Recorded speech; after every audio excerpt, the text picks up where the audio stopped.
நாளும் உயர்வோம் நாம் என்கிற ஒரு மைய கருத்தை வைத்து பேசுகிற ஒரு வாய்ப்பு கிடைத்தமைக்காக மகிழ்ச்சி அடைகிறேன். பழைய பெரியவர்கள் மனிதனை உயர்த்துவதற்காக பல வழிமுறைகளை முன்மொழிந்தார்கள். நமக்கு கண்ணுக்கு தெரிஞ்சு வேத காலத்துக்கு முன்பும் எத்தனையோ முயற்சி நடந்தது. அந்த வேத காலத்திலேருந்து என்ன நடந்ததுன்னு கேட்டால், இந்த மனுஷனை ஒசத்தணும், சத்தியம் வத, தர்மம் சர. வேதம் சொல், நீ சத்தியத்தை பேசு, தர்மத்தை செய்யி, அப்பா அம்மாவை கும்பிடு, மாத்திரு தேவோ பவ பித்ரு தேவோ பவ அப்படின்னு சொல்லி இவனை ஒசத்தணும், ஒரு உயர்ந்த நிலைக்கு அழைச்சிட்டு போகணுன்னு தான் வேதம் கஷ்டப்பட்டுச்சு. அந்த வேதத்தில் நல்லதும் இருந்தது, சில கெட்டதும் சேர்ந்துருச்சு. எல்லாமே அப்படி தான். கடைசி வரைக்கும் நல்லதாக ஒன்று இருந்தால் அது பெரிய ஆச்சரியம். எல்லா நல்லதுலேயும் ஏதோ ஒரு விஷயம் சேர்ந்துடும். பவுன் கடையில் போய் 8 பவுனுக்கு ஒரு செயின் வாங்கி பளபளன்னு போடுறீங்க. 10 நாள் கழிச்சா பார்க்க சகிக்கல, ஒரு மாதிரி கலர் வருது, என்னமோ ஏறுது. திரும்பி அதை உருக்கி ஊற்றுனா ஏதோ குறையுதுங்கிறான். என்ன நடந்ததுன்னா, மனுஷனோட சம்பந்தப்பட்டால் தங்கம் கூட வீணா போயிடுது. எந்த உயர்ந்த பொருளுமே நாளாக நாளாக நாளாக என்னமோ அழுக்காயிடுது, ஏதோ வீணா போயிடுது. நல்லா கவனிக்கணும். ஒரு ஜடப்பொருளே வீணாகும்னு சொன்னால், கொள்கை கோட்பாடுகள் ஒவ்வொரு நூற்றாண்டிலும் வீணாகி கொண்டே வரும். எவ்வளவு சிறந்த கோட்பாடும் கடைசி வரைக்கும் நிற்க முடியாது, ஏதோ ஒரு குறை வரும். வேதத்தில் நிறைய சிறப்பு இருக்கிற போதே வேதத்தில் சில குறைகள் வந்த போது புத்தர்னு ஒருத்தர் புறப்பட்டார், ஓங்கி அடித்தார் வேதத்தை. என்னென்ன தப்பு இருக்குன்னு தைரியமாக சொன்னார் புத்தர். உடனே அது பெரிய மரபாகி அதை பின்பற்றுகிற ஒரு வழக்கம் ஏற்பட்டது.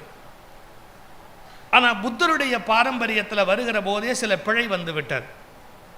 8 தலைமுறை வரைக்கும் அது ரொம்ப சிறப்பாக இருந்தது. போதி தர்மருக்கு அப்புறம் அதில் நிறைய கசடு சேர ஆரம்பிச்சு, காப்பாற்ற முடியல. அந்த மாதிரி ஒரு காலகட்டத்தில் இந்தியாவில் ஆதிசங்கரர்னு ஒருவர் தோன்றுகிறார். அவர் மறுபடியும் வேதத்தை பிடிச்சிக்கிட்டார். ஆனால் வேதத்தில் இருக்கிற குறைகளை எல்லாம் கொஞ்சம் ஒதுக்கிட்டார். எது தப்போ அதெல்லாம் வேண்டாம் அப்படின்ட்டார். புத்தர்கிட்ட இருக்கிற நிறைகளை எல்லாம் சேர்த்துக்கிட்டார். புத்தர்கிட்ட என்னென்ன நல்லது இருக்கோ எல்லாத்தையும் சேர்த்துக்கிட்டார். அவர் ஒரு இன்டெலிஜென்ட் பர்சனாலிட்டி, ரொம்ப அருமையான அறிவினுடைய எல்லையில் இருந்தவர் ஆதிசங்கரர். ஆனால் ஆதிசங்கரர் கொண்டு வந்து மீண்டும் நிறுத்தின ஒரு மதத்திலையும் ஒரு சில குறைபாடுகள் ஏற்பட்டது.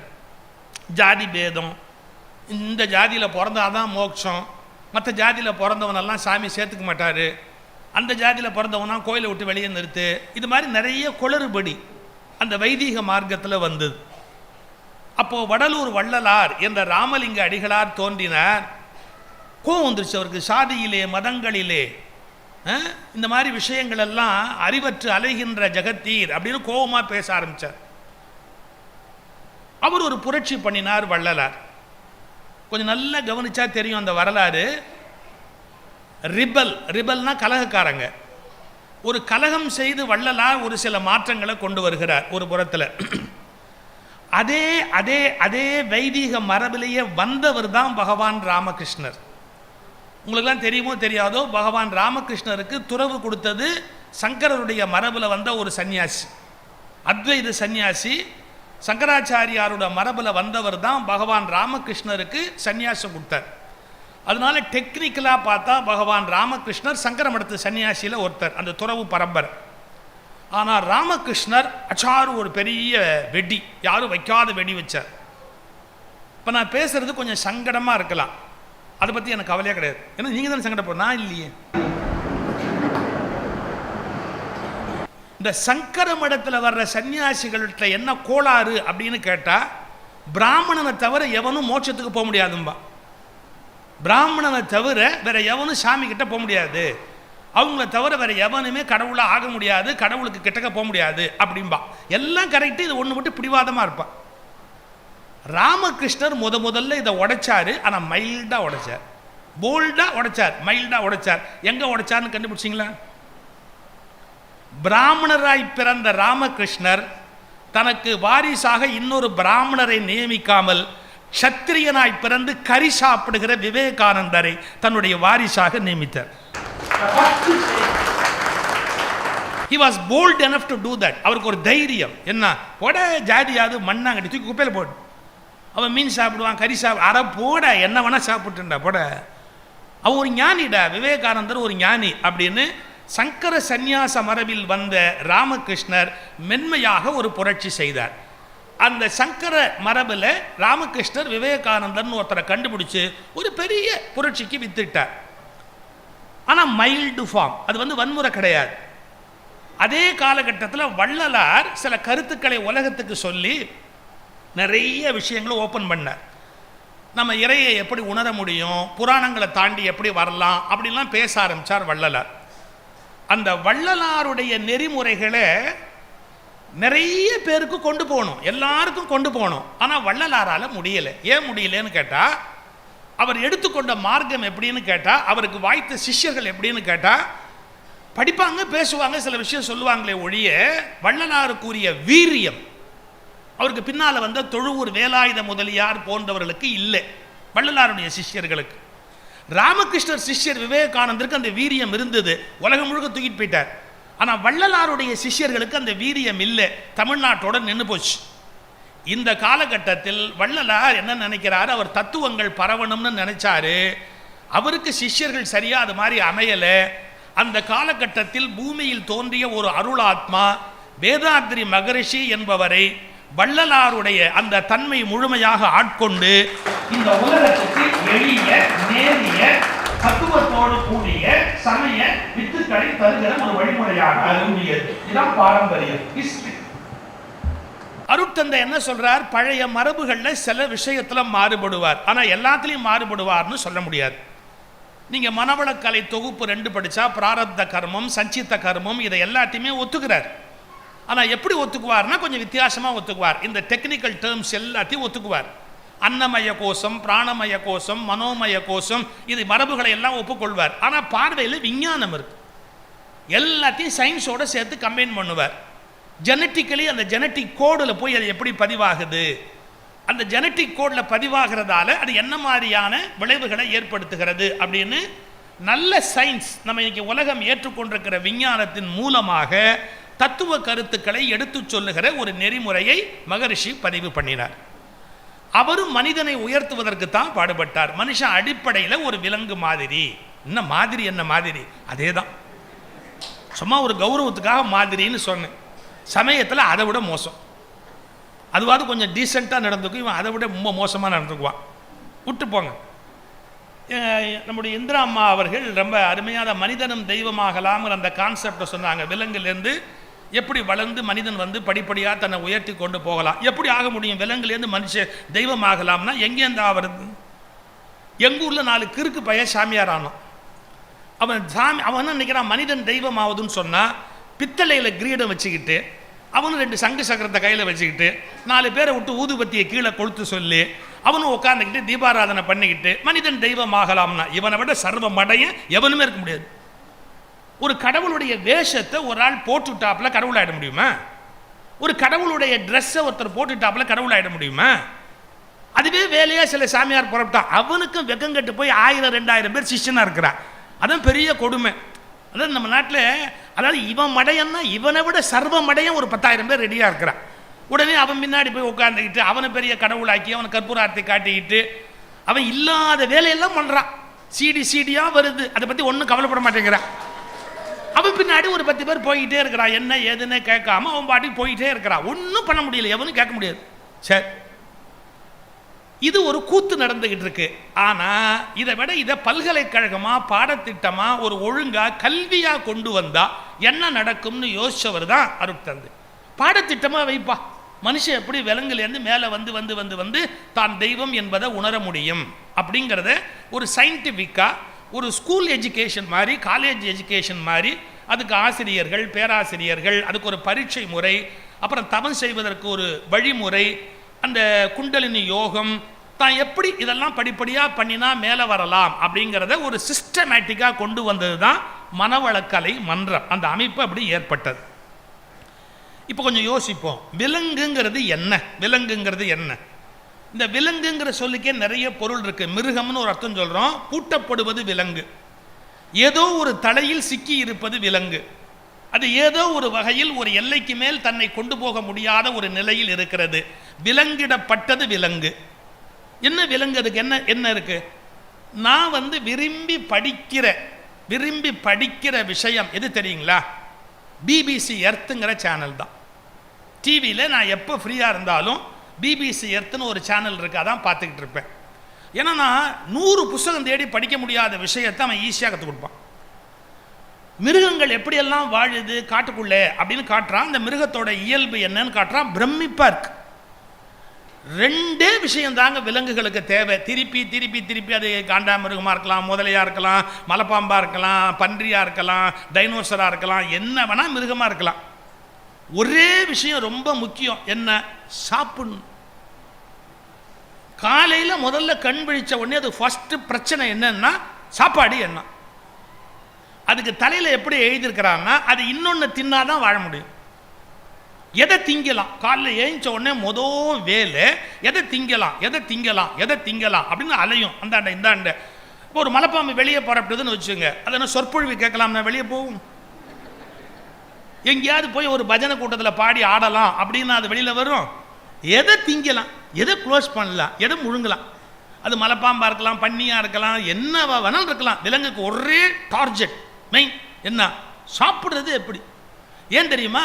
காட்டின் தத்துவம், காட்டின் அளவுகோல், நீ தின்கிறாயா அல்லது தின்னப்பட போகிறாயா? அவ்வளோதான் கொஸ்டின். நீ சாப்பிடலன்னா ஒன்று சாப்பிட ரெடியா இருக்கு. அப்போ என்ன பண்ணணும்? எதுவுமே தன்னை திங்காதபடி காப்பாற்றிக்கிட்டு தான் போய் எதையாவது தின்னுட்டு வரணும். இது எவ்வளவு கஷ்டமான ஒரு வேலை.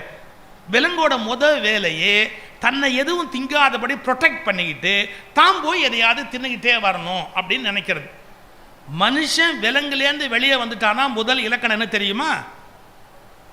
ஒரு மனுஷனை இன்னொரு மனுஷன் எப்படி கபலீகரம் பண்ணலாம்ன்ற எண்ணம் இல்லாமல் என்னைக்கு போறானோ அன்னைக்கு தான் விலங்குலேருந்து இவன் வெளியே வந்தான்னு அர்த்தமே ஒழிய எவனை முழுங்கி நாம முன்னுக்கு வரலாம். எல்லாரும் பாருங்க, எவனை முழுங்கி நாம முன்னுக்கு வரலாம். நான் இந்த யாழ்ப்பாணத்துக்கு வந்ததுலேருந்து ஒரு 10-15 பேர்கிட்ட பேசினா எல்லாருக்கும் ஒரு சொந்த கதை, சோக கதை காத்திருக்கு. என்ன? எப்படியாவது வெளிநாடு போகணும், நான் பணத்தை எல்லாம் திரட்டி எவங்கிட்டயோ கொடுத்து ஏமாந்துட்டேன், பணத்தோடு அவன் ஓடி போயிட்டான். எனக்கு ரொம்ப ஆச்சரியமா இருக்கு. இந்த நாட்டில் கஷ்டப்பட்ட மக்களை ஏமாற்றுகிற அயோக்கியர்களும் இருக்கிறார்களே என்பது என்னால் தாங்க முடியாத ஒரு வேதனை. ஆனால் வசதியாக இருக்கிறவனை ஏமாத்தினாலும் பரவாயில்லை, படாத பாடுபட்டு மேலே வர்ற மனுஷனை பார்த்து அவனை, அதுவும் பாருங்க, அவன் இனத்திலேயே ஏமாத்திட்டு போகிறான். எவனோ வந்து கூட ஏமாத்தவே இல்லை, அவன் இனத்திலேயே கூட பிறந்தவன் அவனை ஏமாத்திட்டு போகிறான். எவனை திங்கலாம், எவனை முழுங்கலாம், எவன் காசை கொள்ளையடிக்கலாம், எவனுடைய உணவை நம்முடைய உணவை ஆக்கிக்கலாம்னு நினைச்சா அவன் மிருகம் தானே அர்த்தம். இந்த மிருகமான சமூகத்தை வைத்துக்கொண்டு மனுஷன் நிம்மதியாக வாழ முடியுமா? முடியாது. அப்போ மிருகத்தினுடைய முதல் நிலை உணவு, உணவு, உணவு. இப்போ முடிஞ்சு போச்சுங்க, வயிறார சாப்பாடு கிடைச்சிருச்சு. ஒரு மிருகத்துக்கு நல்ல சாப்பாடு கிடைச்சிருச்சு, பிரமாதமான சாப்பாடு கிடைச்சிருச்சு. சும்மா இருக்க வேண்டியது தானே அது. அடுத்த வேலை அதுக்கு ஒரே ஒரு வேலை என்ன? ஒரு குட்டி போடணும். இந்த ஏன் போறது தொலைச்சதுன்னு தெரியல. இதுவே சோத்துக்கு இல்லாம அழியுது. ஆனா இது என்ன பண்ணுது? மறக்காம குட்டி போடும்.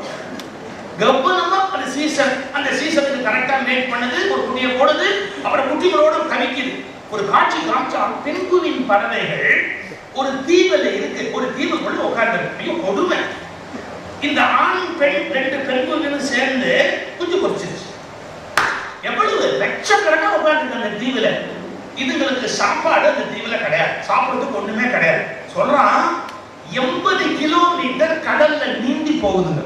கடலுக்குள்ள 80 கிலோமீட்டர் நீந்தி போகுதுங்க. போய் மீனை பிடிச்சு அந்த மீனை அதுக்கு வாயில வச்சு கடிச்சுக்கிட்டு அங்கேயிருந்து இந்த குஞ்சுக்கு கொடுக்கறதுக்கு பறந்து திரும்பி வருதுங்க.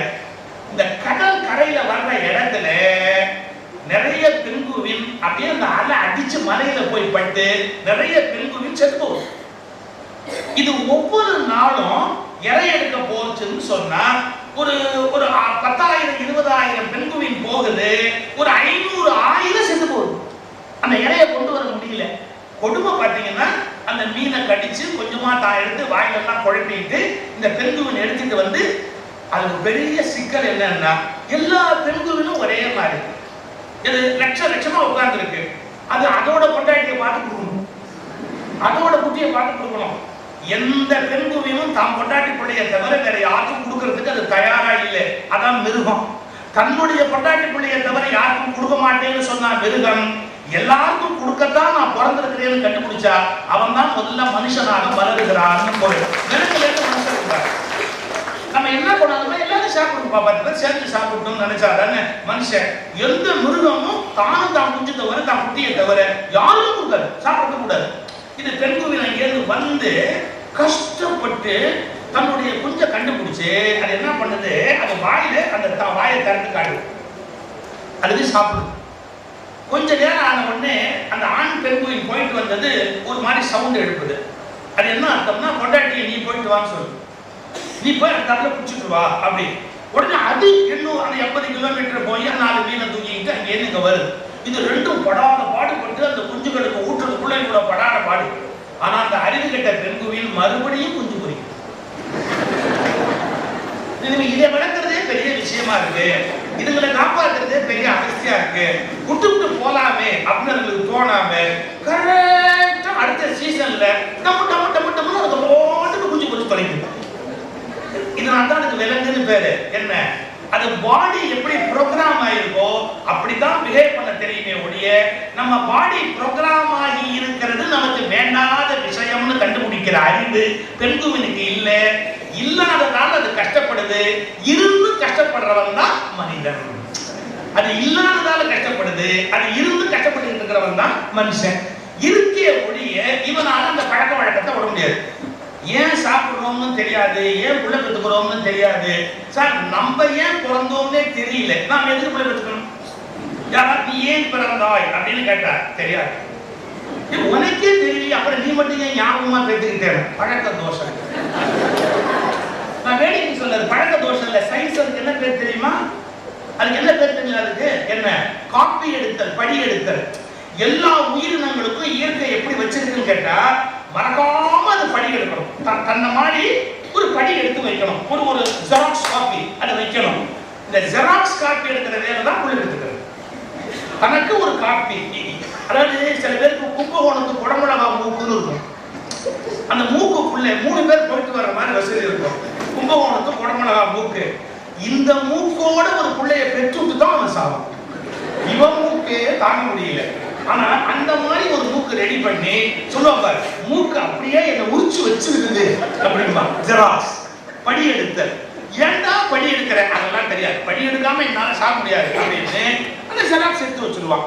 இது என்னைக்கும் இருக்கட்டுமே, என்னைக்கும் இருக்கட்டுமே அப்படி. இப்ப பாருங்க, இந்த இயற்கையின்படி திட்டமிடப்பட்ட வடிவமைக்கப்பட்ட உடலால் தூண்டப்படுகிற அல்லது உடல் சார்ந்த மனத்தால் தூண்டப்படுகிற செயல்களுக்கு அப்பால் அறிவார்ந்த வெடிப்பை பெற்று நாம் இதை தாண்டியும் பயணப்பட வேண்டியவர்கள் என்று கண்டுபிடிக்கிற போதுதான் மனிதன் மெல்ல மெல்ல மெல்ல விலங்கில் இருந்து மனித நிலை நோக்கி உயர்கிறார். ஃபர்ஸ்ட் ஸ்டேஜ் இந்த 2ல இருந்து வெளியே வரும். இப்போ இவங்கெல்லாம் ஒரு வகுப்புல கற்றுக் கொடுப்பாங்க. குண்டலினி யோகத்துல முதல் 2 சக்கரா என்னன்னு கேட்டா மூலாதாரம், சுவாதிஷ்டானம். மூலாதாரம் அப்படிங்கிறது சும்மா படம் போடும் போது டெக்னிக்கலா இது மூலாதாரம்னு காட்டுவாங்க. ஆனா அது மட்டும் மூலாதாரம் இல்லை. மூலாதாரம்னா உணவு உண்டு, அந்த உணவை ஜீரணித்து மலமாக வெளியில் தள்ளி சத்துக்களாக உடம்பில் உள்ளே தள்ளுகிற the entire system is called மூலாதாரம். It is not a single point. இது மூலாதாரம் அப்படின்னு ஒரு புள்ளி கிடையாது. இந்த entire digestive system டோட்டலா வாங்கி வெளியே தள்ள வேண்டியது வெளியே தள்ளி, அதன் பிறகு உள்ள தள்ள வேண்டியதை உள்ள தள்ளி, இதுக்கான கண்ட்ரோல் நர்வ்ஸ் முடிகிற இடம் ஆசனவா. அதனால இந்த மூலாதாரம் அதுக்கு ஒரு புள்ளியா வச்சாங்க. இந்த மூலாதாரம் என்பது உணவு வேட்கை மொத்தமா சொன்ன. அதுக்கு அடுத்தது சுவாதிஷ்டானம். சுவாதிஷ்டானம்னா என்ன அர்த்தம்? ஸ்வ அதிஷ்டான. ஸ்வ அதிஷ்டான. ஸ்வ அப்படின்னா சொந்தமான, அதிஷ்டான இருப்பு. என் சொந்த இருப்பு எதுவோ that is called சுவாதிஷ்டானம். அது பிறப்பு உறுப்பு, மனிதனுடைய காம இச்சையை தூண்டுகிற பிறப்பின் புள்ளி. அதுதான் எல்லாருடைய மையமுமே. இப்ப பாருங்க, மூலாதாரம், சுவாதிஷ்டானம் இந்த 2 புள்ளைய ஓடிட்டே இருந்தா இவனுக்கு என்ன பேரு? விலங்கு. ஏன்னா விலங்கு இதை தாண்டி எதையுமே செய்யறது. அந்த பிபிசி இடத்துல ஒரு ஒரு முதலையை பத்தி காமிச்சாங்க சார். அது ஒரு 800 டன் இருக்கும் போது இருக்கு. அந்த முதல்ல பெரிய முதல்ல அது பயங்கரமா தண்ணியில இருக்கு. இது என்ன பண்ணிட்டு இருக்கு, அது அந்த பக்கமா அங்கேயே உட்கார்ந்து இருக்கு. இந்த சந்தர்ப்பத்துல ஒரு ஜூனியர் முதல்ல ஒண்ணு அங்க இருக்குது. அது குத்தி கட்டி போச்சு. அது அந்த ஜூனியர் முதல்ல என்ன நினைக்குது, நாமளும் அப்பா ஆனா என்னன்னு தப்பா ஒரு ஐடியா அதுக்கு தோணி போச்சு. இதோட கண்ட்ரோல்ல இங்க சில முதலைங்க இருக்கு. இதோட கண்ட்ரோல்ல ஒரு 4-5 பெண் முதலைகள் இங்க இருக்கு. அது திருட்டுத்தனமா அந்த பக்கத்துல இருந்து தண்ணிக்குள்ள இறங்கிச்சு பாருங்க. அவ்வளவுதான். இந்த 800 டன் முதல்ல திரும்பி வேகமா அங்கிருந்து வந்து இந்த சின்ன ஆண் முதலைய நீங்க நம்பவே மாட்டீங்க, இந்த முன்பகுதி இருக்கு பாருங்க, ஒரே கட்டி இந்த வாயை காணும்.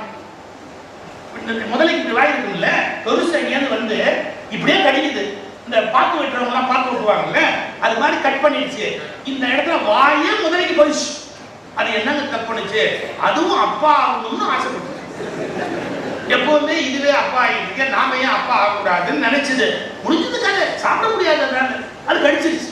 இப்போ ஒரு விலங்கு என்ன பண்ணுது, தாம்பத்தியம் என்ற உடலுறவு தனக்கு மட்டுமே, தன் இனத்தில் மற்றவருக்கு கிடைக்கக்கூடாது என்ற கீழான எண்ணத்தில் இருப்பது விலங்கு. இது உயிர்குலம் முழுமைக்கு பொதுமையானது என்று பிறன் மனை நோக்கா பேராண்மை சான்றோருக்கு அறநன்றோ ஆண்ட ஒழுக்கு என்று இல்லறத்தை காமத்தை நெறிப்படுத்துவது மனித வர்க்கத்தினுடைய முயற்சி. இருக்குப்பா, ரொம்ப சத்தியமா இருக்கப்பா, ரொம்ப சந்தோஷமா இருக்கப்பா, ஒண்ணும் குறையில்லை, வாழ்ந்து பாருங்க. ஆனா மூலாதாரம் சுவாதிஷ்டானம் என்ற எல்லையில மட்டுமே நிற்கிற போது மனிதன் விலங்காக மட்டுமே இருக்கிறார். இப்போ விலங்குலேருந்து அவன் எப்ப மேல வரான், எப்படி மேல வரான்? நீங்க இன்னும் அந்த நான் ஏன் டிவி சேனலே சொல்றேன்னா, நான் எவ்வளவு அருமையான பாடம் படிச்சாங்க. இந்த கூட்டமா சேர்ந்துக்கிட்டு ஒண்ணு மிரட்டுறது, ஒரு 4, 5, 10 விலங்கு ஒன்னா சேருது, சேர்ந்துக்கிட்டு மிரட்டுறது. இந்த குரூப் பிஹேவியர், கூட்டம் சேர்ந்து கொள்ளுகிற ஒரு இயல்பு இருக்கு பாருங்க, அது விலங்கினுடைய இயல்பு. 2 விஷயம் சொல்லிடுறேன். ஒரு 40 செந்நாய், சிவப்பு நாய், செந்நாய் 40 சின்ன சின்ன செந்நாய் தான். நல்ல கவனிங்க, 40 செந்நாய் ஒன்னா சேர்ந்ததுன்னா பெரிய பெரிய விலங்கை எல்லாம் மீட்டுது. அதுக்கு என்ன பண்ணுது, வரிசையா ரவுண்டு கட்டுது, அப்படியே சுத்தி எல்லாமே ரவுண்டு கட்டுது. எங்கேயும் இது போக முடியாதபடி பாஞ்சி பாஞ்சி பாஞ்சி பாஞ்சி எல்லாம் கொஞ்சம் கொஞ்சமா கிடைக்குது. பின்பக்கத்துல கிடைக்குது, அதுக்கு திரும்பத்துக்குள்ள இன்னொன்று பின்னாடி கிடைக்குது. அப்படி கடிச்சு கடிச்சு கடிச்சு பெரிய முரட்டு விலங்கு கூட ஒன்னும் இதுங்க கிட்ட ஜெயிக்க முடியல, அப்படியே சரண்டராகி கீழே விழுது, எல்லாம் கடிச்சு சாப்பிடும். ஒரு குரூப் சேர்ந்துக்கிட்டு ஒரு ஆளை பணிய வைக்கிறது, ஒரே ஆளை கார்னர் பண்றது, குரூப் சேர்ந்துக்கிட்டு பணிய வைக்கிறது. மன்னிச்சுக்கங்க, இது விலங்குக்கு மட்டுமா இருக்கு? ஒரு ஆளை ஓய்க்கணும்னு ஒரு 40 பேர் 30 பேர் ஒன்னா சேர்ந்துருவான். சேர்ந்து அவனை ஓச்சு கடிச்சு உதறி ஒண்ணு இல்லாம ஆக்கிட்டு தான் பதில பார்ப்பான். இதெல்லாம் நமக்கா உண்டானதல்ல. இந்த விலங்கிலிருந்து மனிதன் பரிணாமமாகி வெளியில் வந்ததால் இந்த விலங்கின் சகல இயல்புகளும் மனிதனுக்கும் உண்டு. நம்ம விலங்குல எது பரிணாமமாகி வெளியில வந்தோம். இப்ப இந்த இடத்துல தான் ரிலிஜன்ல ஒரு சின்ன சிக்கல் இருக்கு. கடவுள் ஒரு நாள் உலகை படைத்தார் அப்படின்னு நிறைய மதம் சொல்லுது. அப்ப எத்திஸ்ட் ஒரு கேள்வி கேட்பான், ஒரு நாள் படைத்தார் என்றால் அதற்கு முதல் நாள் என்ன செய்தார்? அவர் உலகத்தை படைத்தார், படைப்பதற்கு முன்பு எங்கே உட்கார்ந்து இருந்தார்? எப்பவுமே ரொம்ப ரிலிஜியஸா இருக்கிறவங்களுக்கு கேள்வி கேட்டா போகும். சொன்னபடி கேட்டுட்டு நீ பாட்டுக்கு போவியா பூமுட்ட மாதிரி, அது மட்டும் அப்பப்ப எடுத்து கேள்வி கேட்கறீங்க, கேள்வி கேட்காதே அப்படிம்பாங்க. மன்னிச்சுக்கோங்க, பொதுவாக மதங்கள் கேள்வி கேட்பதை விரும்புவதில்லை. ஆனால் அருட்தந்தை வேதாத்திரி மகரிஷி அவர்கள் கேள்வி கேட்பதை தான் விரும்புகிறார். கேளுங்க, என்ன வேணா கேள்வி கேளுங்க, எத்தனை கேள்வி வேணா கேளுங்க, நான் விடை சொல்லுகிறேன். கேள்வி கேட்பதை விரும்புகிறார். பொதுவாக மத தலைவர்கள் கேள்வி கேட்பதை விரும்ப மாட்டார்கள். Do what I say, follow me, பேசாம நான் சொல்றத கேட்டுட்டு போ, அதில் போ, ஏஞ்சி போ அப்படிம்பாங்க. அப்படி இல்லை, எனக்கு டவுட் இருக்கு, நான் கேட்கணும்னா யார்கிட்ட போய் கேட்கறது? ஐயா, விலங்குகளுடைய அந்த கூட்டம் சேர்ந்து கொண்டு வீழ்த்துகிற ஒரு இயல்பு இருக்கு பாத்தீங்களா, இது எப்படி நமக்கு வந்தது? நம்ம அதுல என்ன ஹைலாகி வெளியே வரும். பல விலங்குகளுடைய தன்மை மனிதனுக்கு உள்ள இருக்கு. இதே காட்டுல தன்னை சர்வை பண்ணிக்கிறதுக்கு காப்பாற்றுறதுக்கு கஷ்டப்பட்டுக்கிட்டு இருந்தது சிம்பன்சி. இந்த சிம்பன்சிங்கிற குரங்கில இருந்து கொஞ்சம் டீவியேட் ஆகி வந்தது மனித இனம். Not straight away from chimpanzee, நேரா அவருடைய வாரிசு இல்லை நாம, ஆனா ஒரு டீவியேஷன். 259 ஜீன் கணக்கு பண்ணிருக்கிறார். 259 ஜீன் சிம்பன்சிக்கு இல்லாதது நமக்கு இருக்குது, எக்ஸ்ட்ராவா. அதுதான் கலை, கவிதை, நாட்டியம், ஆற்றல், திறமை எல்லாமே வெளிப்பட்டது, விதவிதமா மாறிச்சு அது எல்லாமே. இந்த டீவியேஷன் மட்டும் வராம இருந்திருந்தா இதுவும் சிம்பன்சியாக உட்கார்ந்துக்க வேண்டியதுதான். இது விலங்கி வெளியே வந்துருச்சு. ஆனா இந்த பாடியில ப்ரோக்ராம்டு என்ன விலங்குக்குரிய எல்லா இயல்பும் உண்டு. நான் ஒரு கேள்வி கேட்கட்டுமா? பயம் வந்த உடனே வைத்த கலக்கிட்டு மோஷன் போகுது. திடீர்னு ஒரு பயம் வருது, கப்புன்னு அப்படியே வைத்த கலக்கிட்டு மோஷன் போகுது. அது விலங்கு பதிவு. நாம் விலங்காக இருந்த போது மானா இருந்திருப்போம், இல்ல ஏதாவது ஒரு விலங்கு வச்சுங்க, ஏதோ ஒரு வகையில ஒரு புள்ளியில இருந்திருப்போம். இப்ப அந்த விலங்கா இருந்த போது எங்கேருந்தோ சிங்கத்தோட கர்ஜனை கேட்டா இது தப்பிச்சு ஓடும். தப்பிச்சு ஓடணும்னா என்ன பண்ணணும்? உடம்புல இருக்கிற வெயிட்ட வெளியே தரணும். இப்ப கையில ஒரு புஸ்தகம் இருக்கு, யாரோ என்ன துரத்துறான், புஸ்தகத்துக்கு போட்டு ஓடுவேன்.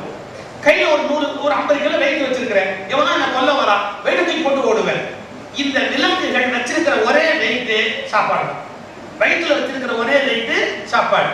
இதை டக்குன்னு வெளியே தட்டா வேகமா ஓட முடியும். அதாவது பாருங்க இயற்கை எப்படி ப்ரோக்ராம் பண்ணிருக்கு. பயம் வந்த உடனே வயிற்றை கிளியர் பண்ணி வெளியே தருது, உடனே இது வேகமா ஓடிடும். அதை விட இது வேகமா ஓடி தப்பிச்சு ஓடி போயிடும் இந்த மிருகம். இப்ப அப்படி எவனுமே நம்ம துரத்தல. இப்ப அந்த மாதிரி எந்த ரிஸ்க்குமே இல்லை. ஆனாலும் பயம் வந்த உடனே வயிற்ற கலக்குதா இல்லையா? ஏன் நீங்க 5000 இல்லை 8000 வருஷம் ஆனாலும் விலங்காக திட்டமிடப்பட்ட இந்த உடலுடைய அமைப்பிலிருந்து அவ்வளவு சுலபத்துல வெளியே வர முடியாது. இருட்ட பார்த்தா பயமா இருக்கும். அது காட்டுமிராண்டி காலத்துல நமக்கு வந்த பயம். ஏன்னா இருட்டுல பாருங்க, வெளிச்சத்துல சிங்கத்தை ஜெயிச்சிருவான், வெளிச்சத்துல கண்டையை ஜெயிச்சிருவான், வெளிச்சத்துல வெவ்வேறு விலங்கை ஜெயிச்சிருவான். ஆனா இருட்டுல பாம்போ தேடோ வந்தா ஜெயிக்க முடியாது. என்ன பண்ணணும்னு தெரியாது. அதனால பொழுது சார்ந்ததுல இருந்து மறுபடியும் பொழுது வர வரைக்கும் மனுஷன் பயப்படுவான். அந்த பொழுது விடிகிற வரைக்கும் பயப்படுவான். இருட்டை பார்த்தா மனுஷன் பயப்படுறதுக்கான இன்னும் அந்த அடையாளம் உங்ககிட்ட உண்டு. எப்படி தெரியுமா? திடீர்னு நீங்க கரண்ட் கட்டாச்சுன்னு வச்சுங்க, இருட்டா சில பேருக்கு திக்கணும், சில பேர் செயினை பிடிச்சுக்குவாங்க, சில பேர் பர்ஸை பிடிச்சுக்குவாங்க, ஏற்றி பிடிச்சுக்குவாங்க. பக்கத்துல இருக்கிற டீசென்டான ஆள் தான் இருக்கலாம் சார், இருந்தாலும் எனக்கு அது ஒரு பழக்கம் அப்படின்பா. இருட்டு வந்தா ஒரு பயம் வரும், என்ன நடக்குமோ அப்படி. இந்த பயம் எங்கிருந்து வந்தது? நம்ம காட்டுமிராண்டிகளாக காட்டுல இருந்த காலத்துல இருட்டை பார்த்த உடனே நம்ம பயந்ததால பயத்தோட இருட்டுக்கு ஒரு அசோசியேஷன் ஏற்பட்டு போச்சு. வீட்டுல குழந்தை வளர்க்குறீங்கல்ல பாருங்களேன், அந்த ரூம்ல போய் சுவிட்ச் ஆஃப் பண்ணிட்டு வெளியே வான்னு சொல்லுங்க, லைட் ஆஃப் பண்ணிட்டு வெளியே வான்னு சொல்லுங்க. அந்த லைட் எரியுது, லைட் ஆஃப் பண்ணிட்டு வா அப்படின்னு சொல்லுங்க, செஞ்சிடும். ஆனா இருட்டா இருக்க ரூம்ல உள்ள போய் லைட் போடுன்னு சொல்லுங்க, போவாது. அந்த ரூம்ல போய் உள்ள லைட் போடு போவாது. ஆனா லைட் எரியுது, நீ போய் ஆஃப் பண்ணிட்டு வா அப்படின்னா போய் ஆஃப் பண்ணிட்டு வரும். ஏன்னா வெளிச்சத்தை நோக்கி பயணம் செய்வது மனிதனுக்கு சுலபம், இருட்டை நோக்கி பயணம் செய்வது என்பது மனித குலத்துக்கு என்றைக்கும் கஷ்டமான ஒரு காரியம். இதெல்லாம் ஆழமா பதிஞ்சிருக்கு, ஒவ்வொரு உயிருக்குள்ளையும் பதிஞ்சிருக்கு.